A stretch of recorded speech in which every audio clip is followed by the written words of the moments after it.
Right. We've got 15 minutes and not a minute more before we got to return this car. It'd be funny if you do it while we're driving, don't you think? Well, let's do it then. Right, I'll read the questions Read out. the questions out. Are you going to chip in? What do you mean am I going to chip in? I'm the brains behind the thing. Oh yeah, that's true. It's you. Chip in? I'm chipping. You do it, I chip in. Chip in. Okay. Chip and pin. First of all, a quick update on Charlie. Update on, yes. So, Charlie was a character from my last film. He needed a few £1,000s to get out of rent arrears and save himself from eviction. Anyway, Westminster viewers very generously raised £8,000. 8,500. £8.5 grand. His life, according to him, has literally been transformed. So that's amazing. I was sort of lost for words, actually. It's the first time we know there's a sort of community around these films, but to know it's as sort of strong and as generous and amazing as that was quite a thing. But also, it's often said these films are very bleak, and we don't always try to make it like that, but they turn out like that. But that's genuine sort of hope amongst the bleakness, right? It really is. So should we answer some of these questions? Yeah, let's hit me with a question. Well, This car has to be back in 13 minutes. 13 minutes. How do you contain your laughter when receiving objectively stupid answers? We get many objectively stupid answers. They're no more or less objectively stupid than what I hear from, allegedly serious people. Well, I've just read today David Cameron said he didn't think austerity went deep enough in the first years of the coalition government because that would have been economically more effective. That's the most stupid thing I've ever heard. So anything anybody said to me on the street pales into insignificance. There you go. But we do often laugh. Right, Rob Ashcroft. I've really enjoyed this series since they started, but this latest one seems a bit directionless and fragmented. A bit like the UK, really. Was that intentional? Yes. Yeah, it was, yeah. Not directionless. Well, we tried to be... The thing is, man, if you set out as a journalist to cover this, and you have any kind of honesty about you at all, you'll admit that the thing doesn't quite make sense, right? And if you set out to try and make look, we figured it all out, and it's very simple, and it's like this type of film, then I don't know, it doesn't ring true to me. Yeah, I'd say less directionless and fragmented and more open and questioning. Thank you, Rob. We don't make it up as we go along, exactly, but we try and respond and improvise. That's the most awful sort of coherence, isn't it? If it's all sort of pre-scripted and you're making the world fit your narrative, that might appear coherent, but I don't think it's going to tell anyone much. I'd sooner be fragmented. Thank you. I should have gone round there. Right. Now I've got 10 minutes. Too busy answering questions, not enough. Oh, look at this. 18:03 now. Right, I've lost 3 minutes. Now we're in a spot. We've got to go back that way. I'm not getting stuck in that. Are you joking? Our driving has become directionless And fragmented. ML267 asks. ML267 asks, what are people's aspirations for the country in 20 years' time, once the Brexit stuff is finished, one way or other? Is there a shared vision the country can unite behind? Shall I chip in, or do you want to take that? Chip and pin.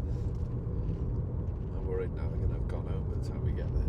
You might have to call ahead. My whole thing is that I often think that the country's not as, a lot of coverage makes out like the country's completely at odds with each other and divided and wants entirely different things. I don't think that's necessarily the case. Well, it's necessarily the case now. I think that what I hear most from people who have different takes on Brexit and what you might call the politics of sort of values and culture, most people want the same things in the sense that they want a secure and stable life, and they want some sense that things like having somewhere to live and community, good quality of life and community, and the expectation viable that high streets, their kids will grow up in a nice world and all that. I think I hear that from lots and lots of people.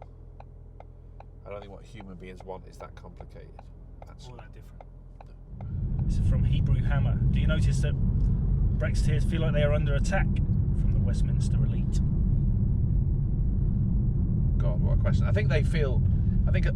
Here's a linguistic distinction. I think there are Brexiteers, but to me a Brexiteer is someone leading the charge, so that's like Farage or Rees-Mogg or Boris Johnson. I think there are Brexit supporters or Brexiters, ERS, people in the population. All of them. I think some of them feel that somehow the establishment the media and political establishment is conspiring to frustrate the result of the referendum. But I can see why they think that, because it is 3 years after the referendum, and Parliament has been very good at saying no and not very good at saying yes. So I get where they're coming from. But I think they feel under attack though as well. They feel, a lot of people feel where they live has been ignored, right, for years, maybe even decades. Yeah, I think they feel they've been under attack for a lot longer than just that post 2016. And the danger is that to some, this might be one more thing that was offered to them that the result of which was then ignored. Well, it's the only time their votes counted because of our electoral system. If you live in a... Or so they thought. Next one's from a guy called Psycho. What is the most rewarding part of this work? Getting home. What's the most rewarding part is when it goes down well and gets a decent number of views on YouTube, and when, as happens, people come up to us on the street actually and say, I really like the films you make, maybe quote bits of them back to us. It's how they're received, I would say. Well, a comment we hear a lot, a nice comment, one of the nice ones, we hear bad comments as well, but is that you've helped me understand the country, right? Yeah, and if we've helped even a slight, bit for people to understand parts of the country and people who vote and think differently, then that's a good thing, I guess, isn't it? It really is. Without wanting to sound too pious and come by Irish, I think when you feel you've portrayed something or given a voice to somebody who the dreaded mainstream media would ordinarily ignore, and when you've done that, you get a pretty clear sense of it. I mean, Charlie in the last film he made, kind of fits that description, I think. Well, Where we've been today, we've just been at this town called Shirebrook in Derbyshire, Nottinghamshire, and it's not the sort of place journalists go. And we had a very, very long conversation with some people there, which was really illuminating and interesting. And I thought, well, you wouldn't see this in most places, so that's good when that happens. So we're down to 1 minute past 6 now. Things are looking up. You notice that you can never make up time on the sat nav. Well, I do on this. I've just lost 2 minutes off this one. LJ700 says the only uplifting thing about this is John's persistence with that beard. I despair at everything else. I think he means that sincerely. Thank you, LJ. Once Brexit happens, I'm shaving it off. Once Brexit happens, we're done with this whole series. That's it. I'm parking this car and walking out. Go on. Sancho G, do you ever feel you might be wrong in your analysis of the right-wing working classes? Who are the right-wing working classes? Have we ever analysed the right-wing working classes? Who are they, exactly? He adds, they might have a better clue than metropolitan liberals like yourself. Well, I don't count myself as a metropolitan liberal, really. My politics is small C conservative in some respects. So, no, I don't buy your terminology, I'm afraid. But underlying that, there's a defence to be said that if there's one thing we've done is to go out to listen, right? We don't analyse as such.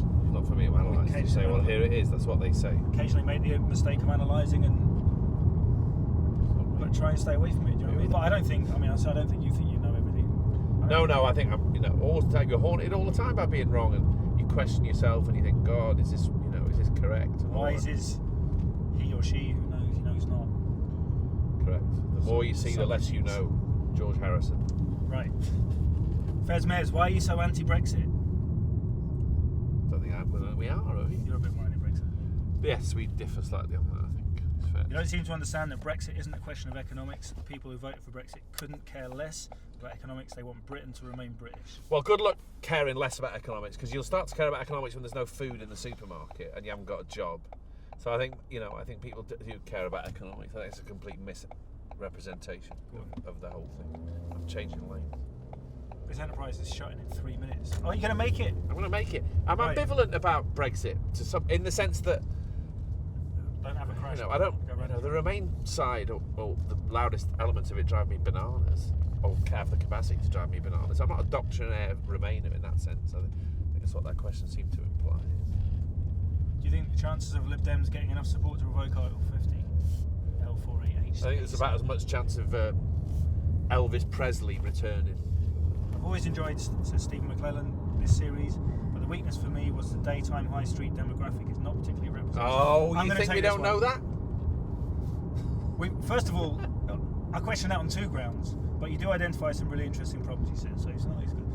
The point is, right, A, we're well aware of that, right? We always ask what people do. I question it anyway on yeah, but the high street, it's not just like people wandering around. We stick our heads in workplaces. We make sure we talk to people who we know by dint of what they're wearing, have come from work. We go to places on Saturdays. We always hang around places in the evenings. Nah. But also, you meet all sorts of people on the high street. You do. That's the heart of a town, do you know what I mean? You do. And it still is. It's helped us over the years to be reasonably right about quite a lot of things, right? And wrong about a few things, of course. But it's helped us pick up stuff that I would never. And it's not true. I mean, the other thing, there's loads of other sort of tricks we have. There's one where we walk around housing developments and talk to people as they're washing their cars or mowing the lawn. That's called the Sungate Hang. It's called the Sungate Hang after a housing development in Indiana. It's not just that at all. I sometimes think people see Vox Pops on the news and get them mixed up with us. Well, the Vox Pop's become a bit of a cliche in a genre. But I think we do it differently. I remember this place. Anyway. Go on. Right. Right, got Laurie and Davos. 1 minute left.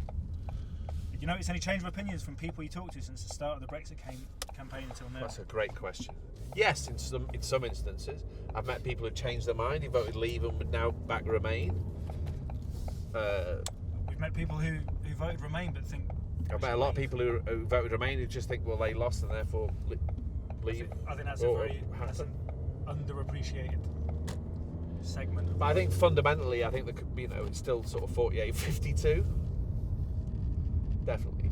I don't think much has moved in terms of the basics. Probably the biggest change, I mean... Right, it says Enterprises. How do I get in there? It's down there, isn't it? I've got to turn around. Right, you've got 1 minute. He's probably literally closing it up now. So I'll do a Yui. Right, we're going to make it. Biggest single change, I think, is people have... I mean, I know we've Don't try that at home. Go on. People have had enough, haven't they? Of what? A lot of people were fairly worked up about Brexit in 2016 when it was all the heat of the battle. People are weary. And people are weary. And so are we. Cheers. Thank you. Keep watching. Next Subscribe. Subscribe here, there. Take back your rent-a-car here. Take back your rent-a-car. No, you missed the. I haven't. You missed It's the here. turning. It's here. It's here. Isn't it here? No, you missed the turning. Come on, man, he's shutting the thing. I can see the shutter going down. Oh, you're joking. Don't crash. I know. Right, thanks very much, guys. The next film's out on Wednesday from Labour Party Conference. From Labour Party Conference, And from from Derbyshire and Derbyshire. Nottinghamshire, and from Central London.